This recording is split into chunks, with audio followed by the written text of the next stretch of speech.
ফুরফুরার আরও এক পীরজাদা এবার রাজনীতিতে তৃণমূলের সাধারণ সম্পাদকের পদে। নমস্কার, আপনারা দেখছেন দ্য লোকাল জার্নালিস্ট, আপনাদের সঙ্গে আমি লুসি। ইফতার মজলিসে ফুরফুরায় এসেছিলেন মুখ্যমন্ত্রী মমতা বন্দ্যোপাধ্যায়।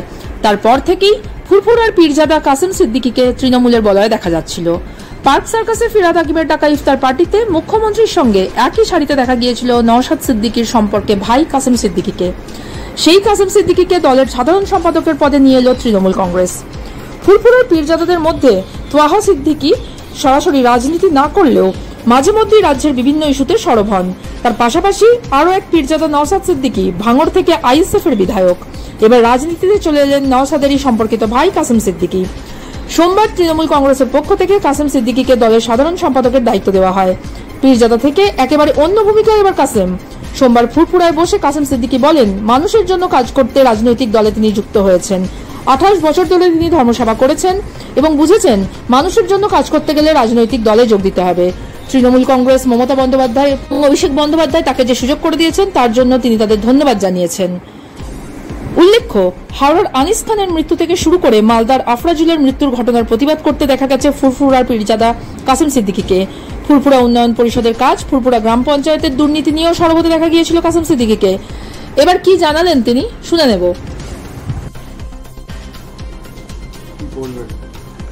দেখেন, আমি 28 বছর ধর্মসভা করছি এবং প্রতিবাদ সব জায়গায়, আন্দোলন ইত্যাদি সব জায়গায় আমি করি। আজকে যে ধর্মসভা করেছি 28 বছর, এখন এই একটা দলে না আসা পর্যন্ত কোনো মানুষের জন্য কিছু কাজ করা যাবে না। ওই জন্য সেই সিদ্ধান্তটা আমাকে নিলাম, মানুষের জন্য কিছু কাজ করতে হবে। সেই জন্য আমি দলে এসেছি। আপনাকে এর আগে দেখা গেছে যে আনিস কাণ্ডেও বা আরো কয়েকটা বিষয় নিয়ে ফুরফুরাতেও আপনি বিক্ষোভ দেখিয়েছিলেন, সেই দলে আবার আপনি নিজে জয়েন করেন। দেখেন, মালদার আফরাজুল থেকে শুরু করে, বীরভূমের বকটুই থেকে শুরু করে, আনিস খান থেকে শুরু করে, কাকদ্বীপে নৌকা ডুবে গেছে, হিজলি শরীফে যাচ্ছিল, সেখান থেকে প্রতিবাদ, যেখানে মানুষ বিপদে পড়েছে আমি প্রতিবাদ করেছি বা প্রতিবাদ করব। আজকে যে করেছে, যে এত আন্দোলন করেছি, মানুষ বিপদে পড়েছে, আমি আন্দোলন করেছি।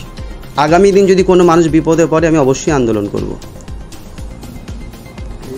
মানে ফুরফুরা শরীফের উন্নয়ন নিয়ে একাধিকবার প্রশ্ন তুলেছে এবং ফুরফুরার পঞ্চায়েত এবং তখনকার শাসক দলে যারা ছিল তাদের বিরুদ্ধে দুর্নীতির প্রশ্নে আমি তুলেছিলাম। দেখেন, ফুরফুরা শরীফ উন্নয়ন যে পরিষদ আছে, যে কাজগুলো আমরা প্রতিবাদ করেছি, ঠিক মতো কাজ হয়নি। আজকে ঠিক মতো কাজ হবার জন্য আজকে আমাকে দলে আসা, যাতে সঠিক কাজটা হয়, মানুষ সঠিক কাজটা যেন পায়, ব্যাস আজকে সেই জন্য দলে আসা। আপনাকে কি দিদির ইচ্ছাতেই দলে এলেন নাকি আপনি যোগাযোগ? আজকের মাননীয় মুখ্যমন্ত্রী মমতা বন্দ্যোপাধ্যায় আমাকে দিয়েছেন, অভিষেক বন্দ্যোপাধ্যায় আমাকে দিয়েছেন। তেনাদেরকে আমি ধন্যবাদ জানাবো যে ফুরফুরা শরীফে একটা পীর পরিবারে একটা এত বড় দায়িত্ব দিয়েছেন।